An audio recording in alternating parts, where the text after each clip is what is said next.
Hello friends, आज के video में आप सभी का स्वागत है। आज हम पढ़ने वाले हैं क्लास 10th मैथ का तीसरा चैप्टर, जिसमें हम अभी तक तीसरे चैप्टर में पढ़ चुके थे रैखिक समीकरण का ग्राफी विधि से हल। आज हम इसके आगे पढ़ेंगे, यानी बीजगणितीय विधि से हल। अगर पिछले वीडियो में अगर किसी भी क्वेश्चन में आपको प्रॉब्लम आई होगी तो आप कमेंट कर सकते हैं, या फिर कुछ भी दिक्कत आया होगा क्वेश्चन से रिलेटेड, या फिर नहीं समझ में आ रहा है, इससे आपको प्रॉब्लम आई तो आप कमेंट करके बता सकते हैं, या फिर डिस्क्रिप्शन में व्हाट्सएप ग्रुप का लिंक है, वहां आप ज्वाइन हो सकते हैं और किसी भी क्वेश्चन को आप भेज सकते हैं और लगवा सकते हैं हमसे। तो आगे आज पढ़ेंगे क्या, रैखिक समीकरण युग्म का हल किससे, बीजगणितीय विधि से। बीजगणितीय विधि से जिसमें हम बेसिक आज हम पढ़ेंगे प्रतिस्थापन विधि। आज हम क्या पढ़ेंगे, प्रतिस्थापन विधि। पहले हम लिख लेते हैं क्या पढ़ना है।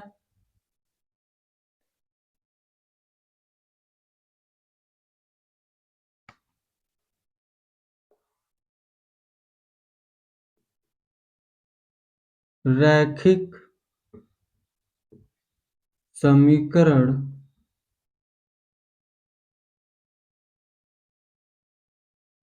युग्म का बीज गण, देखिए यहां पर क्या पढ़ना है कि बीज गणितीय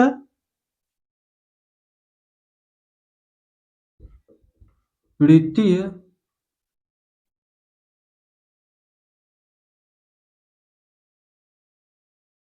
बीजगणितीय विधि से हल। क्या पढ़ना है, रैखिक समीकरण युग्म का बीजगणितीय विधि से हल। और इसमें हम पहला नियम देखेंगे प्रतिस्थापन विधि। पहला हम यहाँ इसका नियम देखेंगे प्रतिस्थापन विधि। और बेसिक प्रतिस्थापन विधि होता क्या है, जैसे देखिए अगर ये दो समीकरण दे दिया जाएगा, जैसे कि 4x प्लस 3y बराबर 6, एक समीकरण ये हो गया। और दूसरा समीकरण दे दिया जाए x plus 4y equal to 3, ये दूसरा समीकरण दे दिया। बोल दिया कि प्रतिस्थापन विधि से इसका x और y का वैल्यू निकालिए। तो देखिए क्या करेंगे यहां से कि जो समीकरण वन से क्या करेंगे, यहां से समीकरण वन से x का वैल्यू निकाल लेते हैं। देखिए तो लिखेंगे समीकरण एक से, समीकरण एक से क्या करेंगे 4x plus 3y equal to 6, इस 3y को इधर भेज दो, आपका 6 minus 3y equal to 4x, और x equal to 6 minus 3y बटे 4। इस तरह से यहां से x बराबर इतना हम लिख दिए। अब आगे देखिए क्या करेंगे, समीकरण वन से क्या आया, यक्स का वैल्यू आया, तो क्या इस आगे करने के लिए क्या लिखेंगे कि यक्स का मान समीकरण दो में रखने पर क्या लिखेंगे, समीकरण यक्स का मान क्या है 6 माइनस 3y बटे 4 है। यहां से देखिए तो यक्स का वैल्यू क्या आया है, वहीं आया एक्स की जगह इसको रख लो, 6 minus 3y 4 plus 4y equal to 3। देखिए यहाँ पे क्या करेंगे, इसको हम ऐड कर लेते हैं। ऐड करेंगे तो क्या होगा, ये 4 इसके साथ 6 माइनस 3y प्लस 16y बटे 4 इक्वल टू 3। अब देखिए क्या करेंगे, 4 का मल्टीप्लाई इसमें करेंगे, 4 का मल्टीप्लाई 3 में करेंगे। अगर 4 का मल्टीप्लाई 3 में करेंगे क्योंकि 3 एक मल्टीप्लाई होगा, ये 1 का इधर हो जाएगा मल्टीप्लाई। तो देखिए यहां से क्या जाएगा, 6 minus 3y plus 16y equal to 12। यहां से देखिए 12 आ गया, उधर ये इधर मल्टीप्लाई हो गया। तो ये देखिए y है माइनस में, ये क्या है प्लस में, ये दोनों क्या होंगे घट जाएंगे। तो यहां से आपका 6 है, ये 6 को इधर ले जाओ, यहां से बच जाएगा प्लस का 13y इक्वल टू 12 माइनस 6। यहां से आपका कितना जाएगा, यहां से घटाएंगे तो आपका 6 बच जाएगा, y इक्वल टू 6/13। क्या है, y इक्वल टू 6/13 आया। ये पॉइंट में आएगा। अगर इसको काटेंगे तो आप काट के देख लीजिएगा। देखिए अब यहाँ से जो y का वैल्यू है, ये y का वैल्यू किस में रख देंगे, कहीं भी रख देंगे आ जाएगा इसका आंसर। y का वैल्यू अगर समीकरण 1 में भी रख देंगे तो आ जाएगा, या फिर इसी जगह अगर y का वैल्यू रख देते हैं। देखिए x का वैल्यू आप लिख सकते हैं कि x का मान समीकरण 1 में रखने पर, या फिर इसमें लिखेंगे, नहीं भी लिखेंगे तो रख दीजिए x का, x इक्वल टू 6 3, ये आपका 6/13 है बटे 4 है। देखिए यह इससे मल्टीप्लाई हो जाए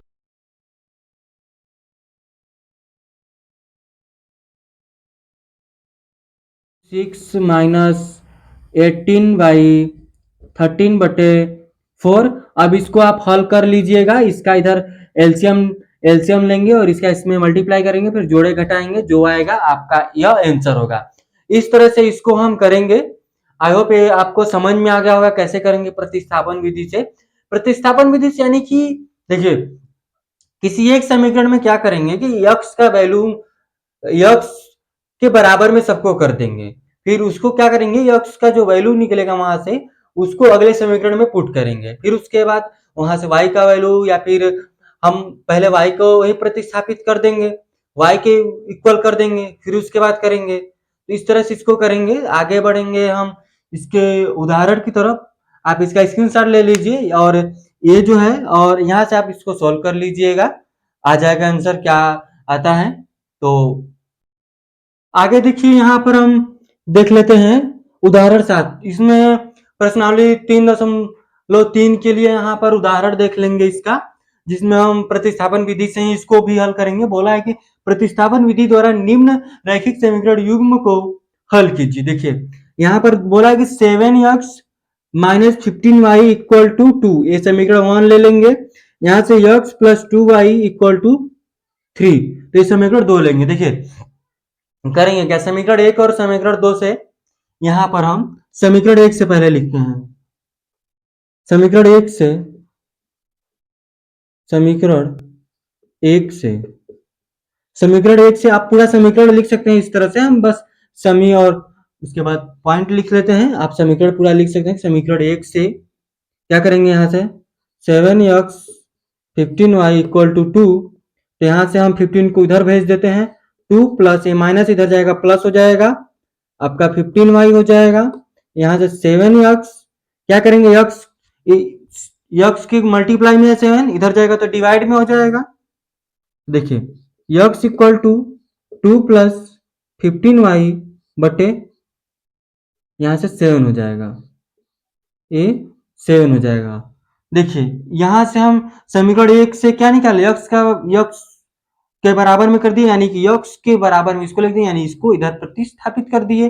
अब देखिए आगे क्या करेंगे, आगे हम इसके लिखते हैं समीकरण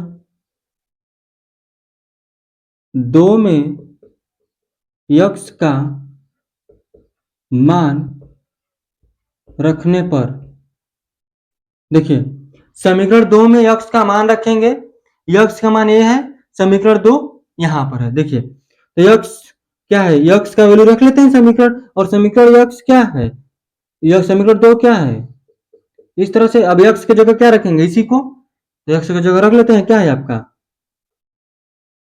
2 प्लस 15y बटे 7 है। अब देखिए अब क्या करेंगे, 7 को इधर क्या करेंगे, एलसीएम से इसको ऐड करेंगे और बटे में आएगा 7 और मल्टीप्लाई कर देंगे इधर 3। इसको देखिए क्या करेंगे कि 2 प्लस 15y और यहाँ से प्लस इसका इधर एलसीएम लेंगे तो बटे में कुल के 7 आएगा, और यहाँ 1 यहाँ अगर 1 कर लेते हैं तो 1 7 जा 7 का मल्टीप्लाई 2 में करेंगे तो 14 इक्वल टू 3, और इसके बटे में 1 करेंगे तो 1 का मल्टीप्लाई 3 मल्टीप्लाई कर लेते हैं, 1 का मल्टीप्लाई इधर होगा तो सेम सेम सब आ जाएगा। 2 प्लस इन दोनों को ऐड कर लेते हैं 15 और इसको, तो आपका कितना आ जाएगा, आपका 9 और 2 29y बटे में 7 इक्वल टू 3/1, इधर 1 मल्टीप्लाई कर लेते हैं यहाँ से, आपका पहले ही मल्टीप्लाई कर लेते हैं, ठीक है। इसका इधर मल्टीप्लाई करते हैं और इन दोनों को जोड़ लेते हैं, पहले मल्टीप्लाई कर लेते हैं। 2 plus 15y plus 14y equal to 21। अब क्या करेंगे, 21 ये 2 को इधर भेज देते हैं। आपका ये क्या है, 2 इधर प्लस में इधर जाएगा तो माइनस में हो जाएगा, और ये दोनों ऐड हो जाएंगे, क्या हो जाएंगे 29y इक्वल टू 21 माइनस 2। यहाँ से देखिए y ये दोनों घटेंगे 19 होगा, और ये आपका 29y, और y इक्वल टू यहाँ से आ जाएगा 19/29। y का वैल्यू क्या जाएगा 19/29। अब देखिए यहाँ से क्या करेंगे, इस y का वैल्यू यहाँ पर रख लेते हैं। क्या करेंगे, यहाँ देखिए यहाँ से आप ये करेंगे और इसके बाद हम इधर लगा लेते हैं। यहाँ पर देखिए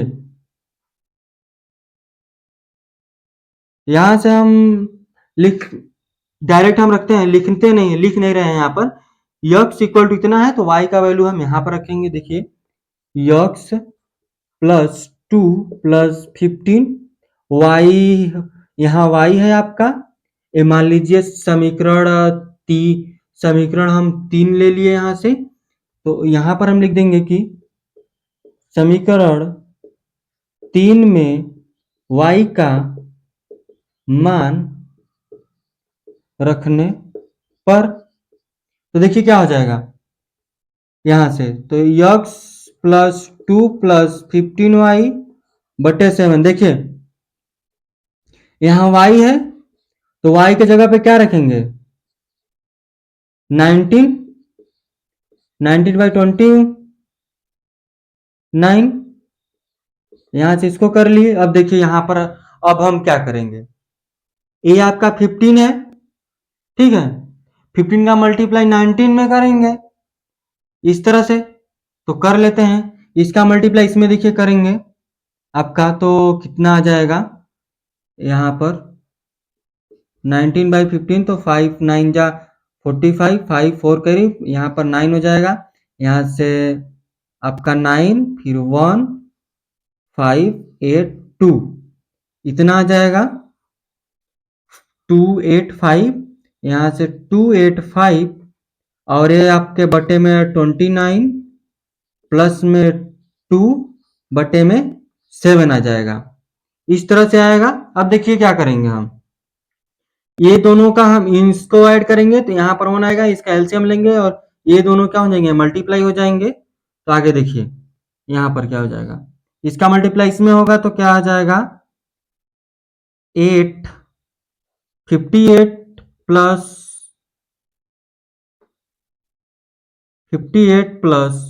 285 बटे 29, यहाँ से हो जाएगा 7। क्या हो जाएगा 7। अब देखिए क्या करेंगे, अब इसको अगर हम इसके बटे में 1 कर लेते हैं, ठीक है, आप एक देखे होंगे कभी, जैसे कि a बटे b और यहाँ से m बटे n है, तो क्या हो जाता है कि a बटे b मल्टीप्लाई में n क्या आ जाता है ऊपर और m क्या आ जाता है नीचे आता है। इन दोनों को सीधे सीधे मल्टीप्लाई कर लेते हैं। सेम उसी यहाँ पर हम कर लेंगे, इन दोनों को ऐड कर लो, इन दोनों को ऐड करेंगे तो यहाँ से आपका आ जाएगा, ऐड करते हैं देखिए क्या आएगा, यहाँ से 8 और 5 ऐड करेंगे तो 13 का 3 हो जाएगा, 1 कैरी होगा, और 5 और 8 का ऐड करेंगे तो फिर 13 1 हो जाएगा आपका 14 का 4, और यहाँ से 2 1 3 हो जाएगा, ए बटे में 29, और यहाँ से आपका मल्टीप्लाई जिस तरह से यहाँ पर किए हैं आप, तो उसी तरह से आएगा 1 ऊपर 7 नीचे, 7 जिसको काट दो, काटेंगे तो आपका क्या जाएगा 49 और आ जाएगा 29 आ जाएगा। देखिए आप अगर नहीं काट पाते हैं तो इस तरह से भाग दे दीजिए 3 4 3, यहाँ से डिवाइड देंगे तो 7 4 जा 28, यहाँ से 6 बचेगा, घटाएंगे तो यहाँ 3 और 7 9 जा 63, इस तरह से आ जाएगा 49। आप इस तरह से कर सकते हैं। तो यहाँ पर देखिए यक्स का जो वैल्यू आया है, यक्स का वैल्यू आपका 49/29 और वाई का वैल्यू है, वाई का वैल्यू 19/29। अगर आप देखिए इस जो आंसर आया है यक्स, यहाँ से यक्स और यहाँ से वाई जो आया है, अगर आप इसकी सत्यता की जांच करेंगे कि ये सवाल सही है, यानी हमारा आंसर सही है या गलत।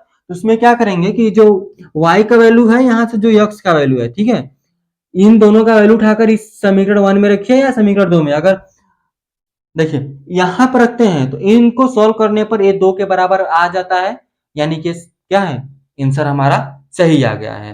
तो आगे बढ़ेंगे हम इसके दूसरे उदाहरण की तरफ, उदाहरण नंबर 8। यहाँ आगे देखिए उदाहरण 8 बोला है कि प्रश्नावली 3.1 प्रश्न संख्या 1 को प्रतिस्थापन विधि से हल कीजिए। देखिए जो हम प्रश्नावली 3.1 में हम पहला क्वेश्चन किए थे, ग्राफी विधि से हल किए थे।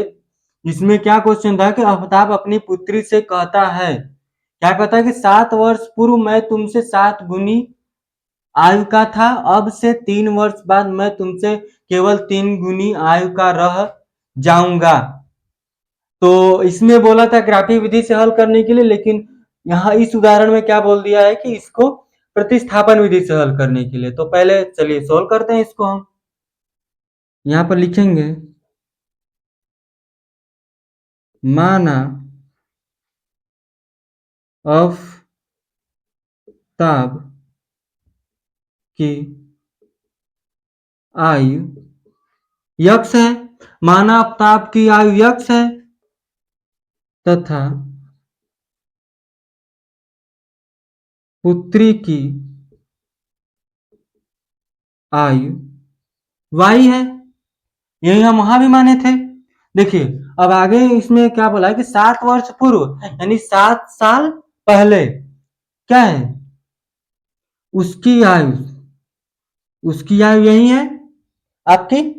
तो ये 7 वर्ष पहले क्या था, अपनी पुत्री से, उसकी पुत्री की आयु क्या है, वाई है, ये भी 7 साल पहले, ये भी तो 7 साल पहले ही होगी, ये भी आपकी क्या होगी 7 साल पहले होगी।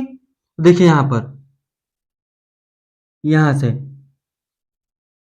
तो गुणा किस में करेंगे कि दोनों बराबर आ जाएगा, उसकी पुत्री में गुणा करेंगे, 7 7 गुनी, तो 7 से उसकी पुत्री में गुणा करेंगे तब ये दोनों बराबर होंगे। यानी कि देखिए यक्स यानी उसकी आयु, वर्तमान आयु से 7 साल पहले, अपनी पुत्री की आयु से 7 साल पहले, उस वर्तमान आयु उसकी पुत्री से क्या था 7 गुना था, ये 7 गुना था, दोनों बराबर करने के लिए करेंगे गुणा किस में करेंगे, आपको उसकी पुत्री की आयु में। ये यहां से इसको सोल्व कर लेते हैं, x minus 7y equal to 7y, यहाँ से आ जाएगा 49, यहाँ पर क्या आ जाएगा 49। अब देखिए इसको इधर भेजिए, यक्स माइनस 7y, क्योंकि ये प्लस है, इक्वल टू, यहाँ देखिए माइनस है, यहाँ क्या है माइनस है, यहाँ पर आपका क्या है माइनस ही है।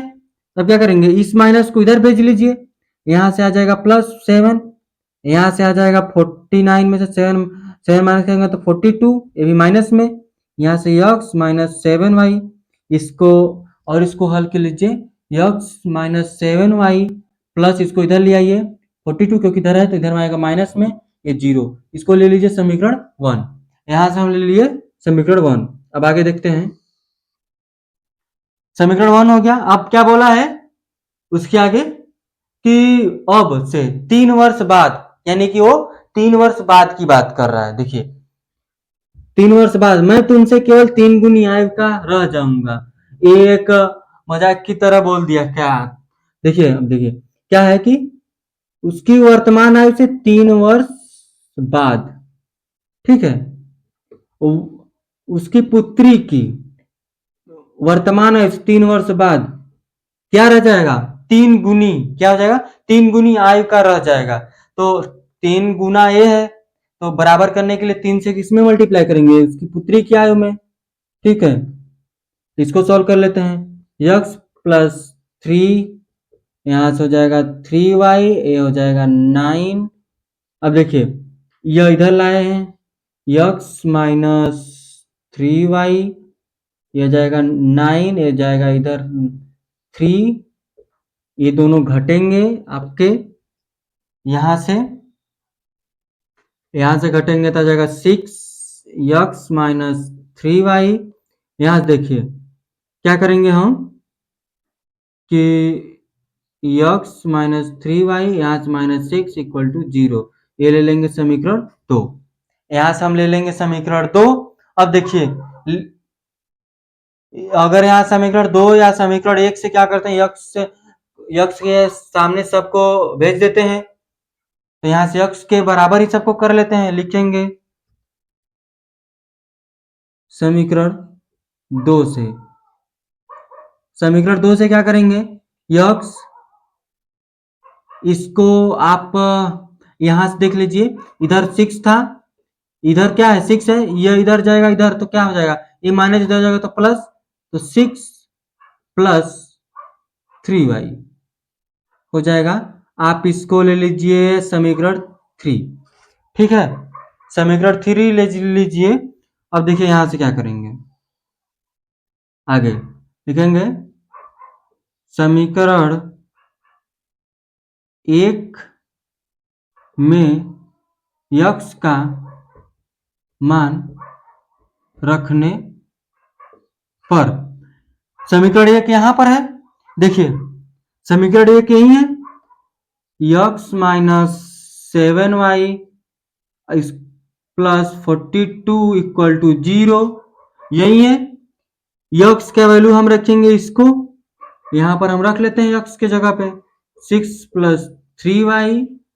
देखिए आगे अब यहाँ पर 3y प्लस में है, 3y माइनस में है, ये घट जाएगा आपका, यहां से अब घटा लेते हैं, यहां से बच जाएगा 4y, वो भी माइनस का, ये देखिए प्लस में, ये भी प्लस में हो जाएगा कितना 48 इक्वल टू 0, 48 को उधर भेजो, माइनस में 48 आएगा क्योंकि प्लस में है, इक्वल टू 4y, आपका a माइनस से माइनस कैंसिल हो जाएगा, और y इक्वल टू 48y हो जाएगा 4, यहां से इसको काट लीजिए 4 से, 4 से अगर इसको काटते हैं तो कितना आ जाएगा 12 आ जाएगा, यहां से 12 आ जाएगा। आपको समझ में आ गया होगा कि 12 कैसे है, इसको डिवाइड दे दिए हैं 12 आ गया।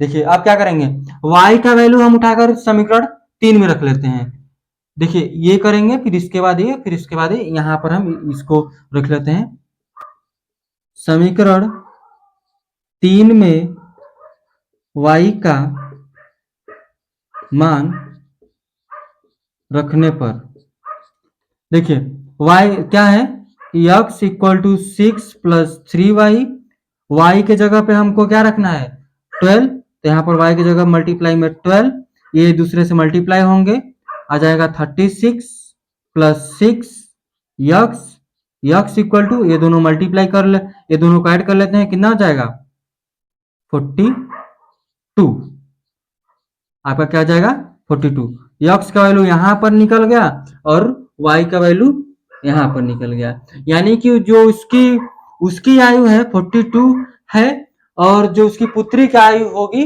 12 होगी। तो इस तरह से हम ये सवाल करेंगे, उदाहरण 8वां था, आप इसका स्क्रीनशॉट ले सकते हैं।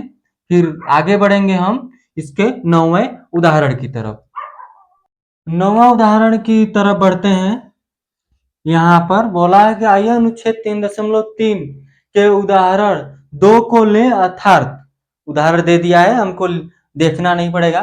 बोला है कि 2 पेंसिल और 3 रबड़ों का मूल्य 9 रुपए है, यानी कि, और 4 पेंसिल 6 रबड़ों का मूल्य 18 रुपए है, प्रत्येक पेंसिल और प्रत्येक रबड़ का मूल्य ज्ञात कीजिए। तो यहां से देखिए लिखेंगे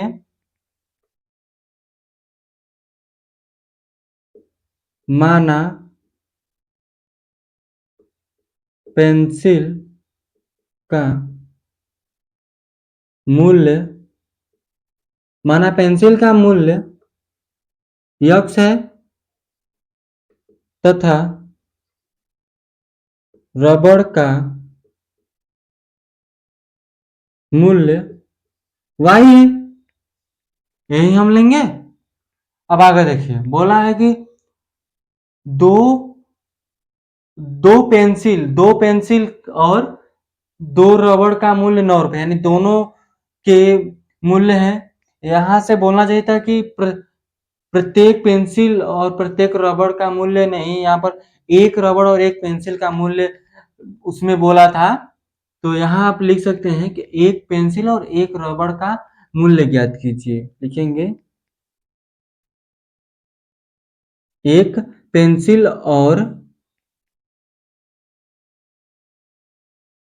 एक रबड़ का मूल्य ज्ञात कीजिए, नहीं तो वहीं रहने दीजिए। प्रत्येक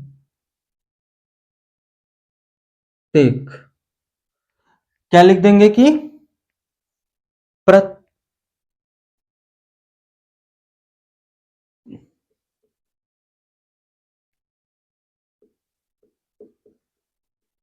यहाँ देखिए, माना पेंसिल का मूल्य x है तथा रबड़ का मूल्य y है, तो यहाँ पर दो पेंसिल यानी कि 2x, एक पेंसिल का मूल्य मान लीजिए x है यानी 2x, और आपका 3 रबड़ का मूल्य क्या है y है, तो 3y।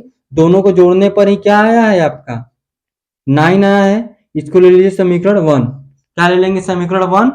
अब आगे देखिए, बोला है कि 4 पेंसिल और 6 रबड़ का मूल्य 18 रुपए है, तो क्या लिखेंगे 4x plus 6y equal to 18। ये ले लीजिए समीकरण 2।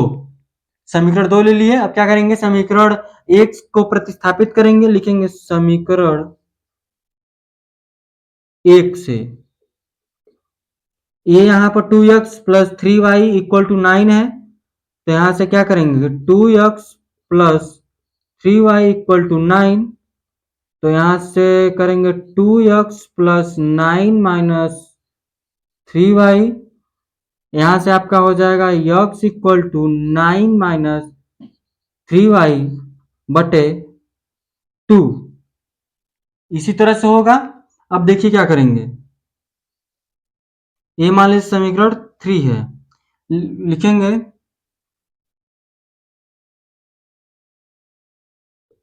समीकरण 2 में x का मान रखने पर समीकरण 3 से, तो क्या करेंगे यहां से समीकरण 2 में रख लेते हैं। क्या है 4x plus 6y equal to 18 है, यही है। अब देखिए यहां पर क्या करेंगे, x का वैल्यू रख लेते हैं। यहां पर क्या है आपका 9 माइनस 3y बटे 2 है। इस तरह से यहां पर आपका प्लस है।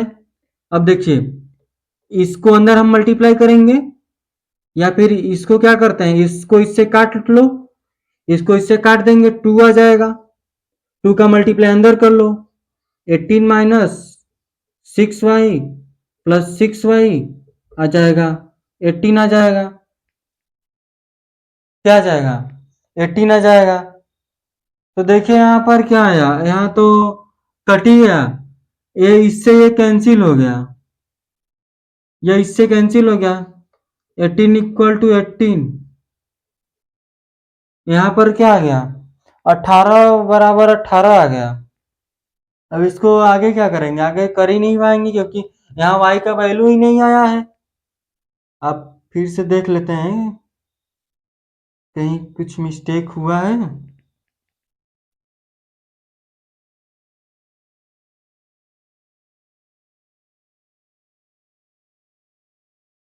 कहीं कुछ मिस्टेक नहीं है, क्योंकि आप इसको देखेंगे तो सही है। क्योंकि देखिए यहाँ पर बोला कि 2 पेंसिल और 3 रबड़ का मूल्य 9 रुपए। देखिए 2 पेंसिल 3 रबड़ का मूल्य 9, 4 पेंसिल यानी कि 2 पेंसिल बढ़ गई और 3 रबड़ बढ़ गया, 6 हो गया, तो 18 हो गया। यानी कि आप बस इस ज्यादा रबड़ लिया तो ज्यादा पैसा दिया, यानी कि जो प्रत्येक रबड़ का मूल्य कितना आ जाएगा आपका, प्रत्येक रबड़ और प्रत्येक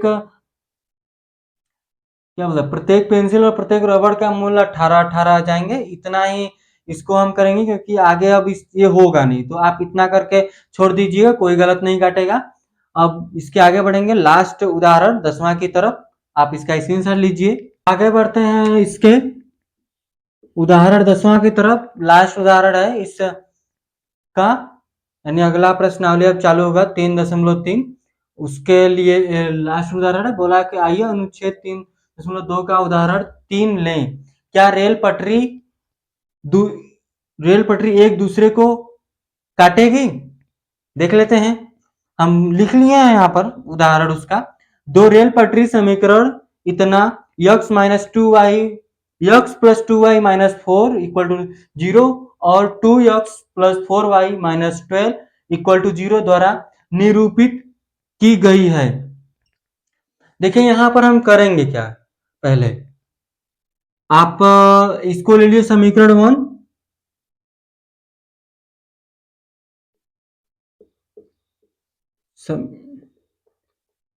x plus two y minus four equal to 0 समीकरण 1 ले लेते हैं।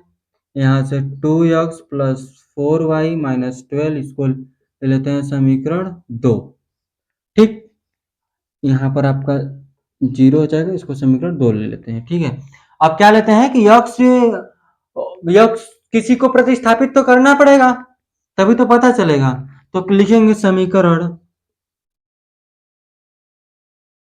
1 से, यानी समीकरण 1 को प्रतिस्थापित करेंगे तो x plus two y minus four equal to 0, इसको इधर भेजो, आएगा प्लस का 4 और इधर ये प्लस इधर जाएगा तो minus two y equal to x equal to आपका क्या जाएगा 4 माइनस टू वाई। इसको आप ले सकते हैं समीकरण 3, रहने दीजिए। अब देखिए यहाँ से यक्स का वैल्यू क्या समीकरण 2 में रख लेते हैं, कर लीजिए। समीकरण 2 में यक्स का मान रखने पर, देखिए यक्स का मान समीकरण 2 में रखे हैं तो 2x प्लस 4y, इसको इधर भेज दो 12। देखिए इसके जगह पे रखना है यक्स की जगह पे, तो रख लेते हैं यक्स की जगह पे 2 4 माइनस 2y, यहाँ पर आपका प्लस है, ये अंदर मल्टीप्लाई कर लो 8 minus 4y plus 4y equal to 12, इस तरह से आ जाएगा आपका। अब देखिए यहाँ पर क्या आ जाएगा, अगर इसको करेंगे तो अगर इसको इधर ले आते हैं, यहाँ पर अगर इसको इधर ही रख लेते हैं तो आपका क्या हो जाएगा, ये इससे कट जाएगा, 8 इक्वल टू 12 होगा। ठीक है, अगर हम इसको इधर ही लाते हैं, 0 बराबर कर लेते हैं तो कभी बराबर होगा 0 के, या इसके बराबर इसके तो है नहीं। जब बराबर नहीं है तो क्या है कि क्या लिख देंगे कि क्या रेल पटरी दूसरे को कट करेगी? नहीं, ये नहीं कट करेगी, क्योंकि इसका कोई वैल्यू वैल्यू नहीं आया। ठीक है, तो लिख देंगे कि यह बात असत्य है। क्या लिख देंगे कि यह जो बोला है वो असत्य है, कभी ये रेल की पटरी एक दूसरे को कट नहीं करेगी। तो आप इसको लास्ट में लिख लीजिएगा, आपको समझ में आ गया होगा क्या लिखना है, तो आप इसको लिख लीजिएगा। ये उदाहरण 10वां था, लास्ट उदाहरण है। तो हम आज के लिए बस इतना ही रखेंगे और नेक्स्ट दिन इसका प्रश्नावली 3.3 करेंगे। अगर ये उदाहरण या फिर कोई भी उदाहरण नहीं समझ में आएगा तो आप कमेंट करके बताइएगा, हम नेक्स्ट लेक्चर में इसको हम शॉर्ट में समझाने की कोशिश करेंगे। तो आज के लिए बस इतना ही था, धन्यवाद।